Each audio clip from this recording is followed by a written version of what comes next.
इंडी गठबंधन की सरकार आई तो क्या रामलला को फिर टेंट में भेज दिया जाएगा? क्या कांग्रेस करोड़ों हिंदुओं की आस्था के प्रतीक राम मंदिर पर बुलडोजर चलवाने की तैयारी कर रही है?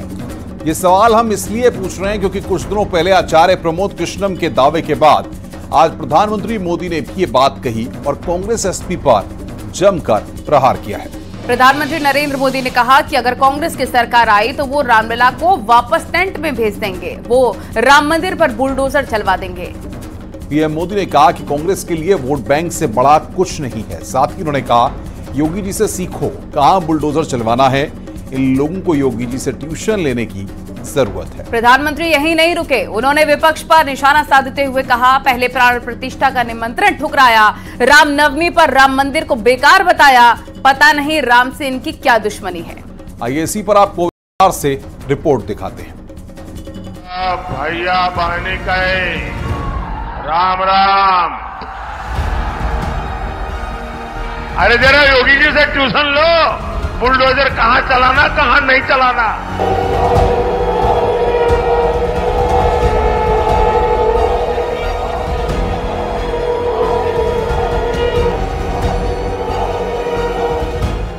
बाराबंकी की रैली में प्रधानमंत्री मोदी ने वो मुद्दा उठाया जो बाराबंकी ही नहीं, उत्तर प्रदेश ही नहीं, बल्कि पूरे देश के अंदर, पूरी दुनिया के अंदर करोड़ों हिंदुओं के दिल के बहुत करीब है। ये मुद्दा है श्री राम मंदिर।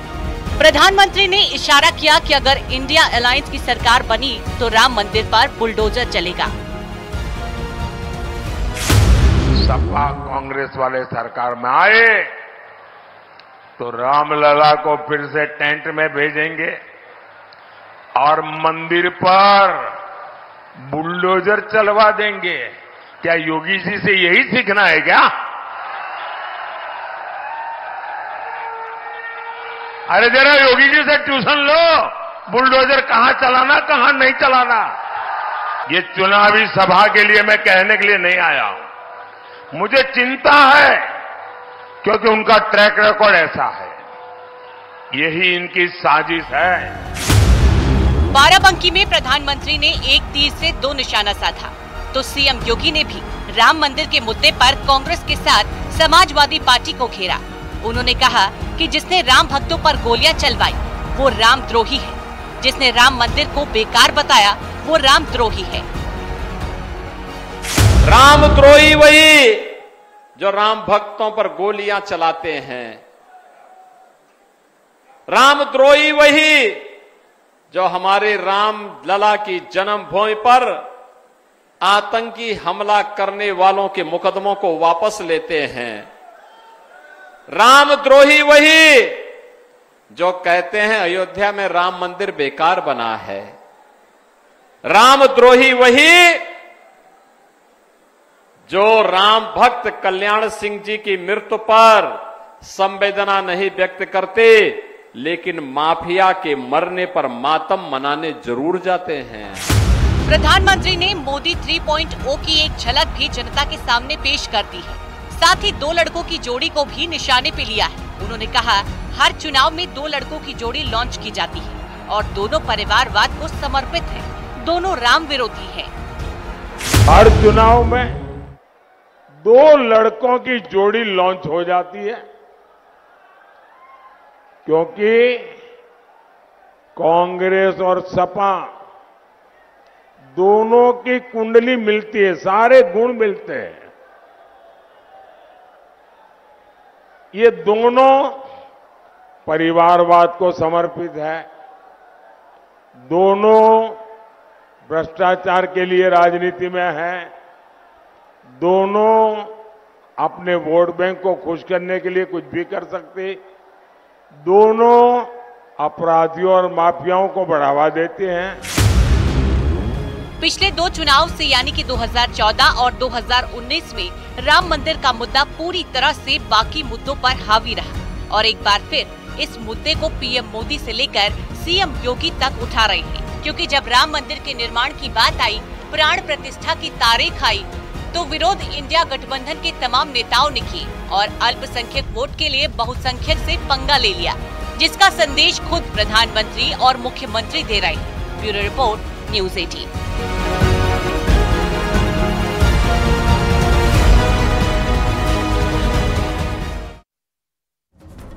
पांचवें चरण में अमेठी और रायबरेली का रण और भीषण हो चुका है, क्योंकि एक तरफ बीजेपी के चाणक्य अमित शाह रिकॉर्ड कायम करने के लिए रणनीति बिठा रहे हैं, तो दूसरी तरफ दो लड़कों की जोड़ी की सियासी केमिस्ट्री अब रायबरेली और अमेठी में भी दिख रही है।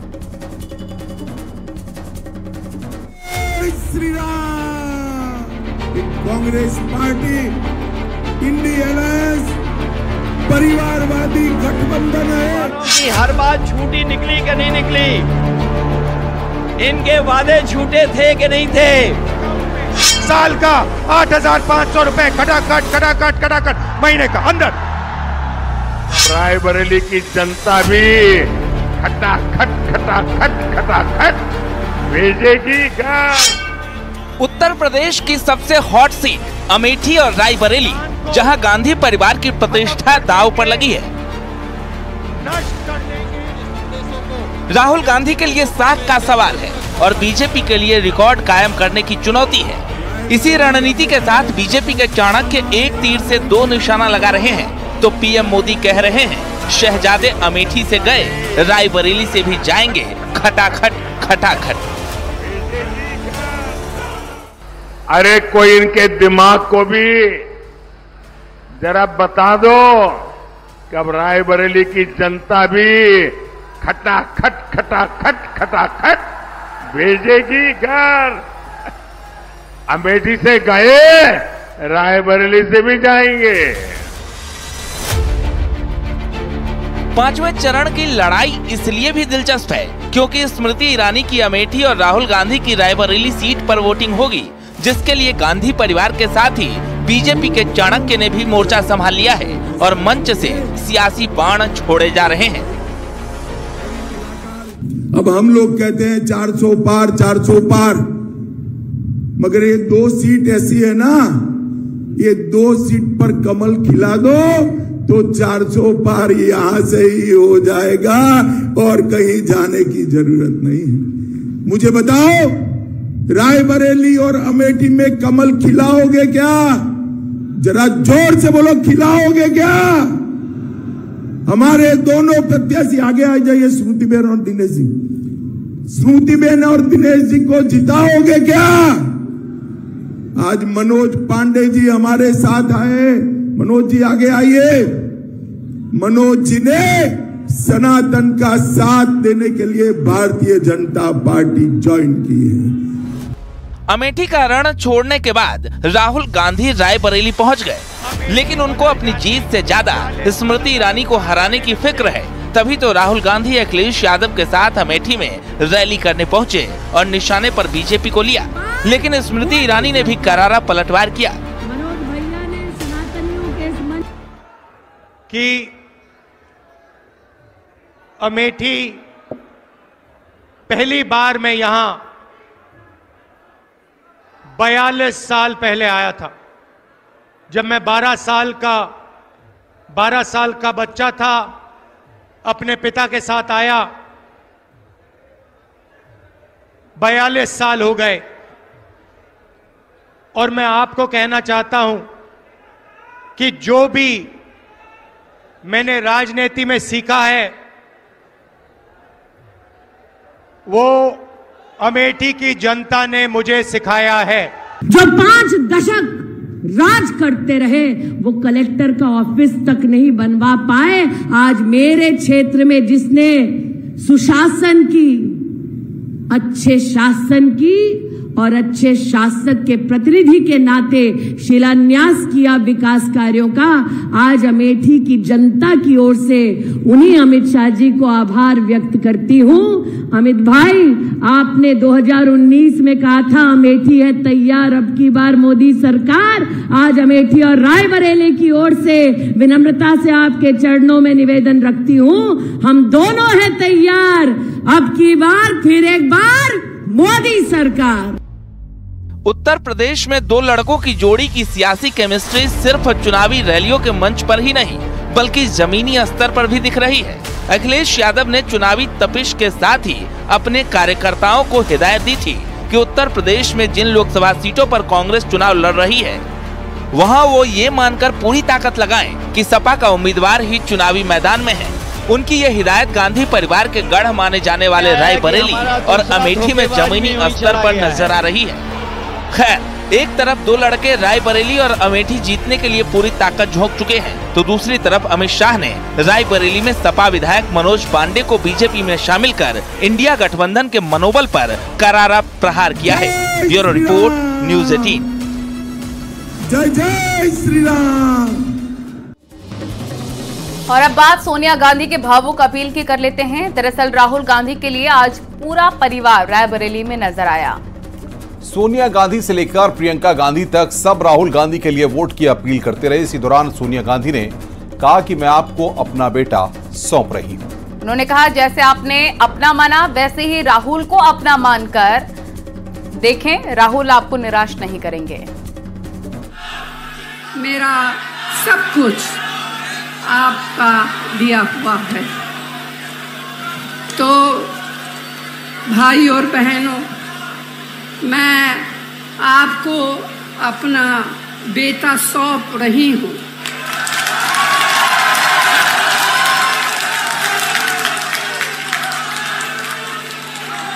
अपना बेटा सौंप रही हूँ, जैसे आपने मुझे अपना माना वैसे ही राहुल को अपना मान कर रखना है। ये राहुल आपको निराश नहीं करेगा। आगे बढ़ते हैं, बात करेंगे खटाखट सियासत की। कल पीएम मोदी ने प्रतापगढ़ की रैली में राहुल गांधी के खटाखट वाले बयान पर पलटवार किया था, तो आज राहुल गांधी ने रायबरेली में खटाखट सियासत को और गरमा दिया। उन्होंने कहा कि खटाखट बैंक अकाउंट में पैसे डालने की बात कहता हूं तो प्रधानमंत्री टकाटक बयान दे देते हैं। आपको सुनवाते हैं कैसे देश के सियासी खटपट खटाखट में बदल चुके हैं। भारत आत्मनिर्भर अपने आप बन जाएंगे, और कोई पूछता है तो कैसे, तो बोले खटाखट खटाखट। ये सोचते हैं नए हाईवे अपने आप बन जाएंगे, और कोई पूछे कैसे, अरे छोड़ो यार खटाखट खटाखट। ये सोचते हैं भारत से गरीबी दूर हो जाएगी, कोई पूछे कैसे, तो बोले खटाखट खटाखट। अरे कोई इनके दिमाग को भी जरा बता दो कि अब रायबरेली की जनता भी खटाखट खटाखट खटाखट भेजेगी घर। अमेठी से गए, रायबरेली से भी जाएंगे। तो मैंने कहा कि हम बैंक अकाउंट में ठकाठक ठकाठक ठकाठक ठकाठक पैसा डालेंगे। नरेंद्र मोदी अपने भाषण में कहते हैं ठकाठक ठकाठक ठकाठक ठकाठक। आप मुझे बताओ क्या बुलवाना है नरेंद्र मोदी से, मैं कल बुलवा देता हूं।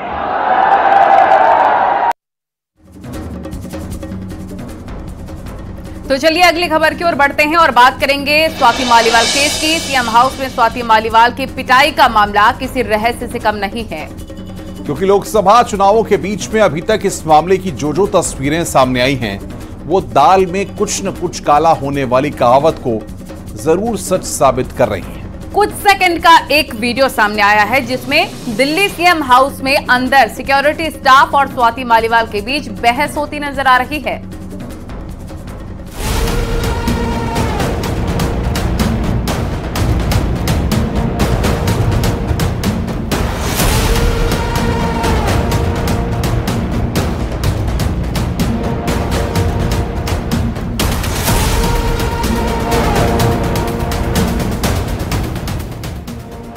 मई की तारीख से लेकर केजरीवाल के पीए विभव कुमार के खिलाफ एफआईआर तक की तारीखों के बीच कई घंटों का वक्त बीत चुका है। कई पड़ाव आ चुके हैं, लेकिन जो सच है वो पर्दों में दबा हुआ है, जो कहानी है वो रहस्यों में कैद है। यही वजह है कि चुनावों के बीच सीएम हाउस में हुई इस पिटाई कांड को लेकर सियासी दांवपेच लगातार जारी है। अनबिलीवेबली उन्हीं के घर में एमपी साहिबा को, जो महिला आयोग में पूरे दुनिया के महिला के लिए काम करती थी, उनको भी अटैक करने वाले। जब इस मामले में स्वाति मालीवाल की तरफ से पहली बार शिकायत की गई तो लिखित कुछ भी नहीं हुआ, इसीलिए संदेह का दायरा बढ़ता गया। लोग समझना चाहते थे कि क्या स्वाति मालीवाल ने अरविंद केजरीवाल के पीए विभव कुमार पर पिटाई के जो आरोप लगाए हैं उनमें कितनी सच्चाई है। ये सवाल उठ ही रहे थे कि 14 मई को आम आदमी पार्टी की तरफ से ये मान लिया गया कि हाँ, स्वाति मालीवाल के साथ मारपीट की गई। खुद संजय सिंह ने इस घटना की निंदा की। अरविंद केजरीवाल जी के आवास पर स्वाति मालीवाल जी मिलने के लिए पहुंची थी, ड्राइंग रूम में इंतजार कर रही थी। इस बीच विभव कुमार जी वहां पे आते हैं और उन्होंने स्वाति मालीवाल जी के साथ बहुत बदतमीजी की, अभद्रता की। संजय सिंह ने बात कबूल की तो बीजेपी ने मौके को हाथों हाथ लिया। 15 मई को दिल्ली में जगह जगह प्रदर्शन शुरू कर दिए गए। इस बीच महिला आयोग भी इस मामले में एक्टिव हो गया, लेकिन सवाल अभी भी बना हुआ था कि आखिर स्वाति मालीवाल कहां हैं और क्यों उन्होंने शिकायत दर्ज नहीं कराई। आखिरकार 16 मई को कहानी में नया मोड़ आया जब स्वाति मालीवाल ने पिटाई कांड का पूरा सच बयां किया। बाकायदा स्वाति मालीवाल को उन्होंने थप्पड़ मारे हैं, चेहरे पर, पेट में घूंसे मारे हैं और ये बहुत शर्म की बात है। जो इंसान सीसीटीवी कैमरा महिला सुरक्षा के लिए बात करता था, अब उसको अपने घर के सीसीटीवी के द्वारा बताना पड़ेगा कि क्या असलियत है, क्या कुछ हुआ उस दिन और किसके कहने पर हुआ। देखिए, लोग सोचेंगे विभव ने किया है ये, लेकिन मैं आपको बता दूं कि असली सरगना मास्टरमाइंड केजरीवाल जी हैं।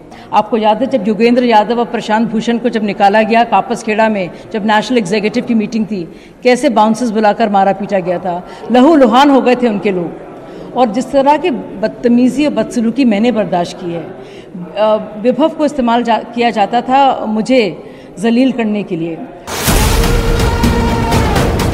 लेकिन इससे पहले 16 मई भी उत्तर प्रदेश की राजधानी लखनऊ से एक चौंकाने वाली तस्वीर आई, जिसमें आरोपी विभव कुमार अरविंद केजरीवाल के साथ दिखाई दिए। वो विभव कुमार जिन पर स्वाति मालीवाल ने सीएम हाउस में पिटाई का आरोप लगाया था। ये तस्वीरें जब सामने आई तो केजरीवाल को लेकर सवाल खड़े होने लगे। ये सवाल तब और गहराने लगे जब अखिलेश और केजरीवाल की साझा प्रेस कॉन्फ्रेंस में स्वाति मालीवाल को लेकर सवाल किया गया तो केजरीवाल ने चुप्पी साध ली। अरविंद जी स्वाति मालीवाल के मामले में अभी तक आप कुछ बोले नहीं है, आपकी ओर से आपके साथ। फिलहाल चुनावी समर के बीच हुई इस पिटाई कांड से जुड़े बहुत से सवालों के जवाब बाहर आना बाकी है।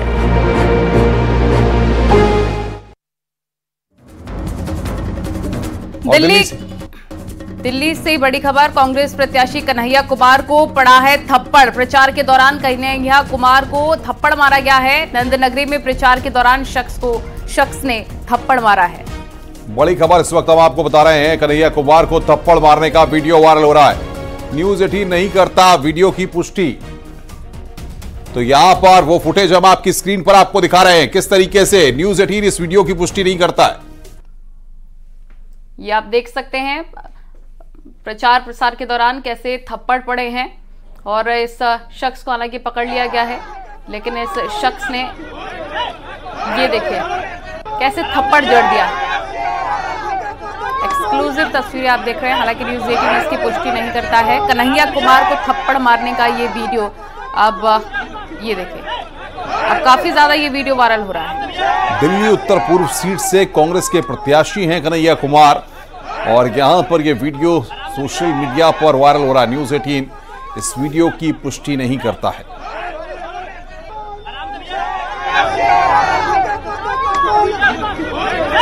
एक्सक्लूसिव तस्वीर इस वक्त आप न्यूज 18 पर देख रहे हैं किस तरीके से लोगों की भीड़, जहां पर पैर रखने की भी जगह नहीं है, वहां पर कन्हैया कुमार के साथ ये घटना होती है। कन्हैया कुमार को थप्पड़ मारा जाता है। प्रचार के दौरान कन्हैया कुमार के साथ ये घटना होती है।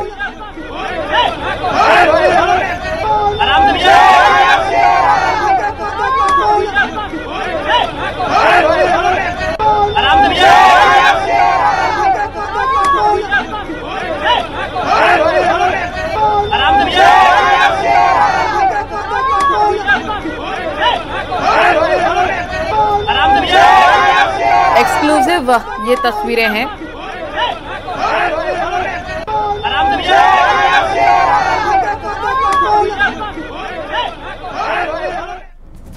और यहाँ रुकेंगे एक छोटे से ब्रेक के लिए। खबरों का सिलसिला लगातार जारी है।